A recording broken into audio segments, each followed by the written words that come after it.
Nah, begitu. pada saat itu kenapa harus STKIP yang jadi tujuan awal Bapak untuk Ya, ke sini? begini, karena background saya memang background pendidikan. Ya. S1 saya pendidikan, yang S2 saya juga pendidikan, dan ikon kampus pendidikan itu di Sumeneb itu STKIP. STKIP. Jadi yang paling memungkinkan saya memang masuk ke STKIP, dan ini biar keilmuannya sama. Ya. Ditambah juga memang harapan orang tua saya punya pekerjaan itu mengabdikan diri itu tidak keluar kota.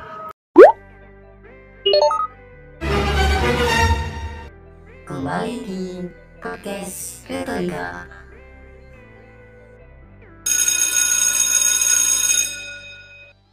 Assalamualaikum warahmatullahi wabarakatuh. Jumpa lagi bersama saya Siti Nurhatijah di podcast Retorika TV.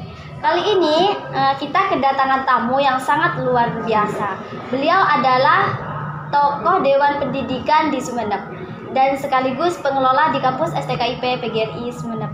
Assalamualaikum Bapak, apa kabar? Waalaikumsalam, alhamdulillah sehat. Boleh langsung perkenalan Bapak? Ya. Assalamualaikum warahmatullahi wabarakatuh. Saya Munyadi, dosen STKIP PGRI Sumeneb, dan juga merangkap sebagai Ketua Dewan Pendidikan Kabupaten Sumeneb.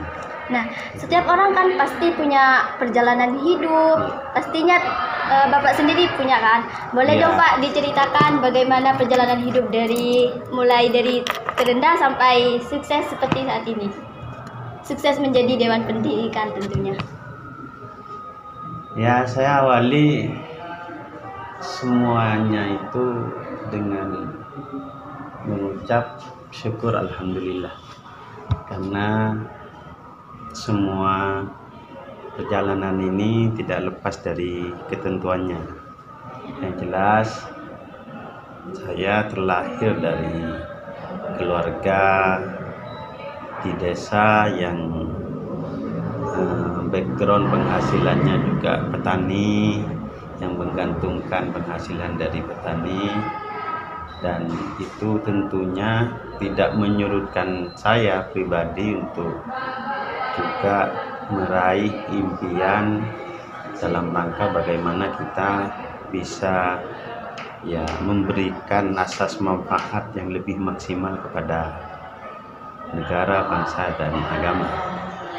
Nah, berangkat dari itu maka kalaupun saya sadar ekonomi, lahir dari keluarga yang ekonominya pas-pasan, saya bertekad memang sejak kecil itu pendidikan itu menjadi salah satu prasyarat yang harus saya tempuh untuk bagaimana meraih impian yang saya impikan itu.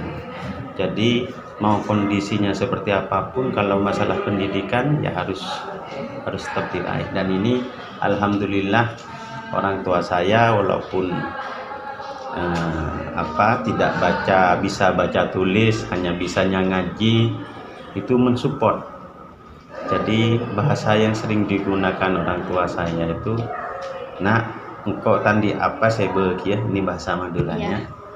Jadi hanya doa yang bisa saya selalu panjatkan. Lebih-lebih ketika Bakna ingin terus sekolah, terus menempuh pendidikan. Mungkin saya tidak punya biaya untuk menyuplai, tapi doa saya akan selalu saya panjatkan bagaimana impian Bakna tercapai itu. Dan alhamdulillah sejak kecil saya ingat benar, kelas 3, kalau kelas 1, 2 mungkin saya sudah lupa. Kelas 3 MI, kalau SD-nya saya kelas 4 waktu itu. Nah, madrasah ibtidaiyahnya kelas 3. Nah, itu mulai kelas 3 MI itu saya sudah mencoba menabung uang yang saya dapatkan untuk biaya hidup saya. Jadi saya ingat benar, waktu MI saya ada sumbangan bulanan itu, iuran bulanan itu SPP-nya Rp750 itu tiap bulan. Nah, itu alhamdulillah seingat saya mulai kelas 3 biaya saya sekolah MI itu saya dapatkan dari, saya tidak minta sama orang tua saya. Menabung berarti ya, Bapak? Menabung. Jadi umpamanya saya termasuk anak yang kalau dulu di lingkungan saya anak yang suka, mohon maaf maksud saya anak yang penurut. Jadi kalau disuruh-suruh itu tidak, apalagi oleh keluarga, oleh tetangga itu mau beli-beli apapun karena jaraknya masih jauh. Waktu itu toko itu bukan di kompleks saya, bukan di kampung saya, tapi di dusun sebelah. Itu biasanya tetangga juga nyuruh saya, "Kau ngul minta tolong belikan ini, dan biasanya tanpa saya minta itu saya dikasih gitu loh. Dikasih uang dan itu saya simpan. Ditabung untuk bayar SPP di madrasah ibtidaiyah saya, dan alhamdulillah sampai selesai. Kalau di SD dulu nggak ada SPP gratis gitu loh. Nah, terus alhamdulillah saya juga melanjutkan studi, pinginnya mondok karena memang lingkungan saya waktu itu mondok semua. Cuman orang tua bilang, "Nak, ben pasaper cek mondok saja ya," kata orang tua.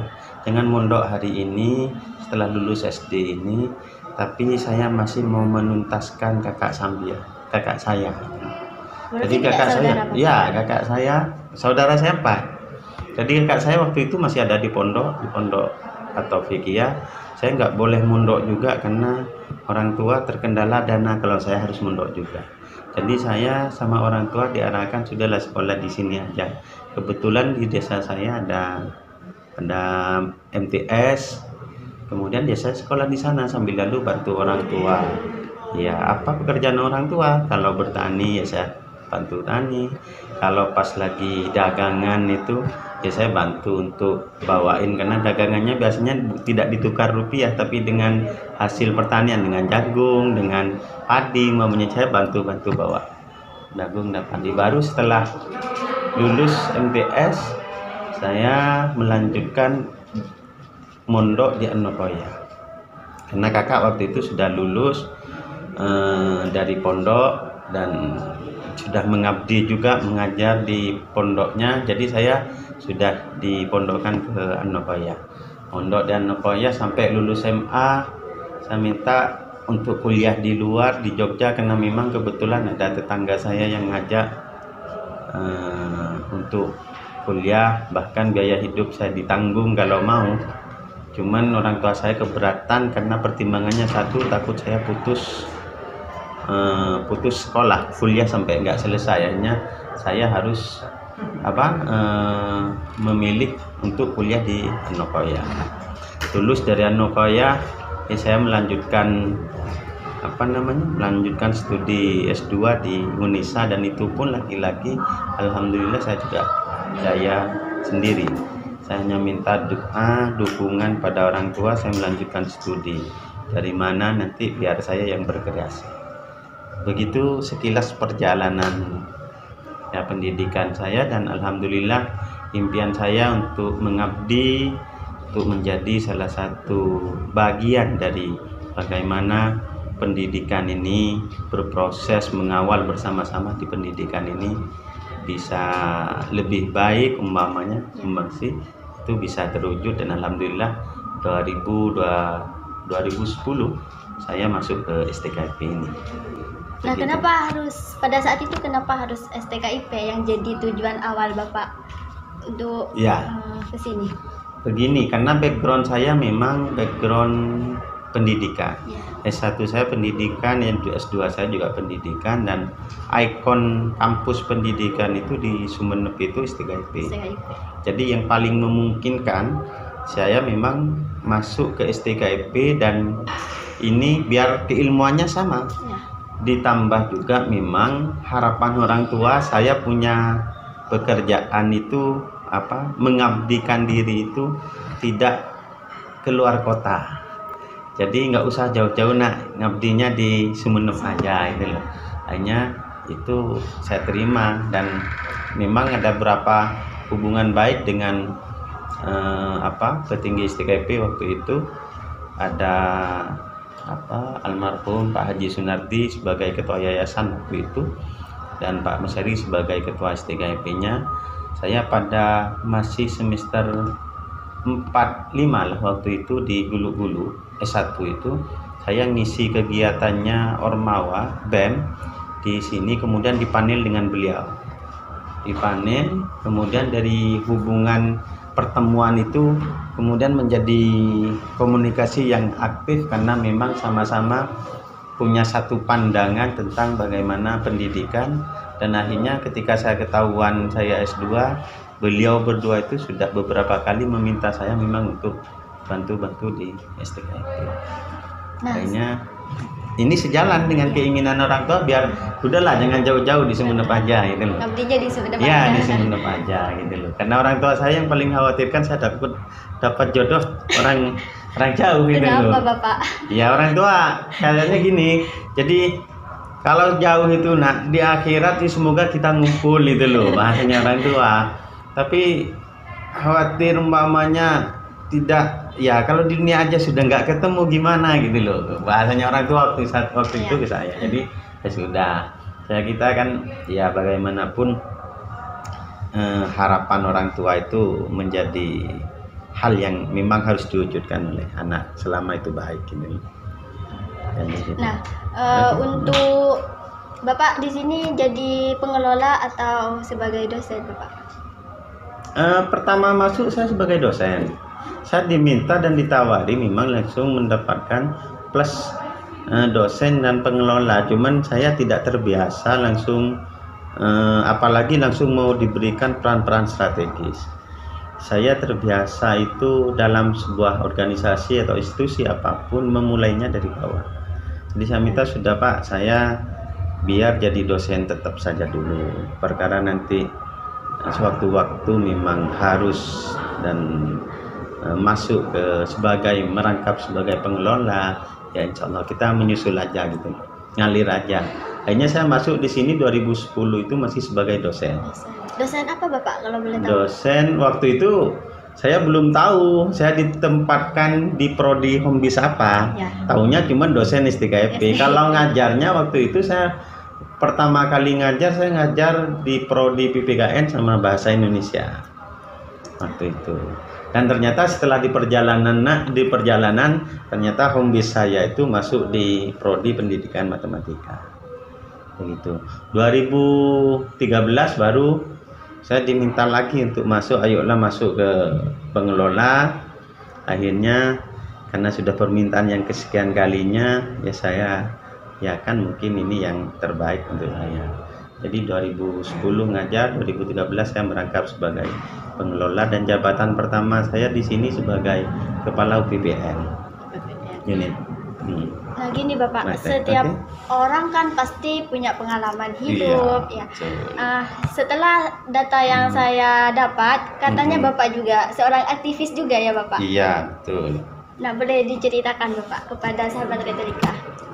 Ya, yang jelas kenapa saya dulu mengawali ketika lulus di MA1 Anlokoya itu meminta ke orang tua kalau bisa saya kuliah di luar, karena saya memang sudah banyak tahu kalau mahasiswa itu tidak akan bisa maksimal kalau dia tidak aktif di berbagai kegiatan-kegiatan mahasiswa, baik itu intra maupun ekstra.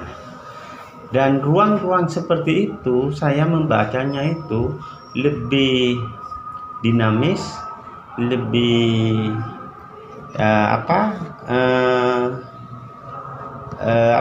semacam tantangannya itu lebih, kayaknya pembacaan saya waktu itu lebih baik kalau saya di luar pesantren karena tidak terikat oleh pesantren. Kan kalau di pesantren itu ada aturan yang membatasi, mamanya santri keluar pesantren harus seperti apa itu loh. Itu yang kemudian saya berpikir ya saya harus kuliah di luar. Ternyata hasil diskusi rundembu ya musyawarah di tingkat keluarga dengan berbagai pertimbangan, lebih pertimbangan ekonomi. Jadi saya harus tetap kuliah di Gulu-Gulu. Nah, tapi hasil dari rundembu itu saya minta satu hal ke orang tua, kalau saya harus kuliah di Anlokoya, maka izinkan saya untuk pamit sebagai santri. Loh, gimana nak? Iya, saya sampaikan ke orang tua, saya kalau sudah mahasiswa harus aktif di berbagai kegiatan yang ada di luar kampus. Dan itu akan sangat memungkinkan kalau saya secara resmi dipamiti ke Pak Kiai, karena biar bisa memaksimalkan komunikasi, kemudian proses ini ya. bersama teman-teman mahasiswa di luar kampus kita gitu loh. Di luar kampus Anokoya maksud saya begitu. Akhirnya orang tua ya sudah, kalau itu memang yang terbaik ya silahkan. Tapi kuliahnya tetap mengizinkan. Dan saat itu juga saya membaca, wah di Sumeneb ormawanya, organisasi mahasiswanya masih kurang, ya dinamikanya masih belum bagus. Akhirnya saya mencari sendiri ke Pamekasan. Saya cari informasi di Pamekasan tentang organisasi kemahasiswaan, dan alhamdulillah saya ikut pengkaderan dari awal sampai akhir itu di Pamekasan. Dan saya memilih kebetulan, dan ini bukan tanpa pemikiran dari awal, saya memang memilih pergerakan sebagai organisasi saya. Kenapa Bapak? Iya, waktu itu sangat sederhana. Waktu saya masih alia, saya sering diskusi dengan beberapa mahasiswa, termasuk tetangga saya yang pernah ngajak saya ke Jogja itu. Ada sekarang sudah Profesor Dr. Aksin, itu pernah diskusi, pernah saya ajak ngomong-ngomong, kalau saya kuliah itu enaknya ikut organisasi apa Kak, gitu saya bilangnya. Waktu itu Kak Aksin itu menyampaikan ini loh, jadi semua organisasi itu disampaikan sisi positif negatifnya, dan ternyata saya kok lebih sreg dengan nilai-nilai yang dijuangkan oleh teman-teman pergerakan. Karena memang berangkatnya, kalau saya waktu itu berpikirnya memang isu-isu yang diangkat dalam proses perjuangan, nilai-nilai yang diperjuangkan itu adalah nilai-nilai yang selaras dengan NU, termasuk juga nilai-nilai sosial yang diperjuangkan adalah nilai-nilai kemanusiaan, dan itu langsung menyentuh pada grassroots, pada kalangan bawah. Jadi itu alasan kenapa saya harus memilih pergerakan. Jadi mantap masuk jadi mahasiswa, sudah mau kampanye apapun senior ke saya sudah tidak bisa dipengaruhi lagi. Ya. Saya cari organisasi yang ada pergerakannya begitu. Nah, lepas dari itu ya, Bapak, katanya Bapak ini seorang ketua Dewan Pendidikan ya Bapak? Ya, betul. Hari ini alhamdulillah mulai tahun akhir 2021 sampai 2026 saya diberi kepercayaan amanah oleh Bupati Sumeneb menjadi salah satu anggota Dewan Pendidikan Kabupaten Sumeneb. Begitu. Nah, fungsi dan tujuan Dewan Pendidikan itu sendiri apa Bapak? Ya, kita tahu keberadaan Dewan Pendidikan itu tidak hanya di Sumeneb, itu di seluruh kabupaten dan kota se-Indonesia, ada di tingkat provinsi juga, itu sudah diatur di undang-undang. Nah, yang salah satu fungsinya itu kita memang diharapkan akan menjadi salah satu lembaga wadah yang bersama-sama Dinas Pendidikan nanti mampu mengangkat kualitas dan mutu pendidikan yang ada di daerahnya masing-masing. Itu harapan fungsi utamanya. Nah, dalam proses bagaimana mengawal mutu dan kualitas itu, maka peran yang bisa dilakukan oleh Dewan Pendidikan itu bisa menjadi supporting. Jadi kita mensupport kebijakan yang dianggap memang layak, tapi juga kita bisa pada peran pengawasan. Jadi ada hal sesuatu umpamanya yang kurang baik, kita bisa punya hak peran untuk melakukan upaya perbaikan, bahkan sampai bisa memberikan rekomendasi pada Bupati tentang kondisi pendidikan di Kabupaten Sumeneb. Kalau arahnya kualitas, kita bisa memberi pengembangan mutu, umpamanya bisa merekomendasikan tentang mutu. Kalau sampai memang SDM-nya yang harus ada rekomendasi, ya kita tidak segan-segan untuk merekomendasikan SDM yang pas untuk mengelola pendidikan. Begitu. Nah, untuk pesan Bapak untuk sahabat Retorika TV. Ya, baik. Terakhir saya menyampaikan terima kasih kepada sahabat-sahabat di Retorika ini. Dan rekan, saya berharap kalian masih hari ini punya kesempatan dengan label mahasiswa. Ayo, tolong ini dimaksimalkan. Proses bagaimana menjadi mahasiswa yang sebenarnya ini harus benar-benar dimaksimalkan oleh sahabat-sahabat biar kemudian juga hasilnya nanti luar biasa. Karena tidak ada sesuatu yang luar biasa itu ya lahir dari upaya-upaya yang biasa-biasa aja. Pastinya butuh perjuangan ya Bapak. Iya. Perjuangan iya, tapi juga kerja Keras. cerdasnya juga iya, kerja keras dan kerja cerdas. Itu kunci utama bagi mahasiswa. Jangan pernah lelah. Jangan, kalaupun sewaktu-waktu memang kadang kita ada rasa bosan, umpamanya itu manusiawi, tapi harus kembali direfresh bahwa kalian masih mahasiswa dan masa depan kalian itu 10 tahun, 5 tahun yang akan datang akan sangat ditentukan apa yang kalian lakukan hari ini.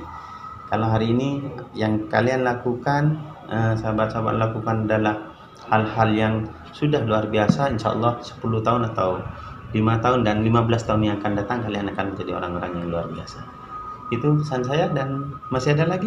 Nggak ada Pak. Baik, terima kasih ya sampaikan atas kesempatan ini. Mungkin itu saja sahabat Retorika. Semoga apa yang diceritakan oleh beliau dapat memotivasi kalian, tentunya bagi mahasiswa STKIP PGRI Sumeneb. Terima kasih, akhir kata dari saya.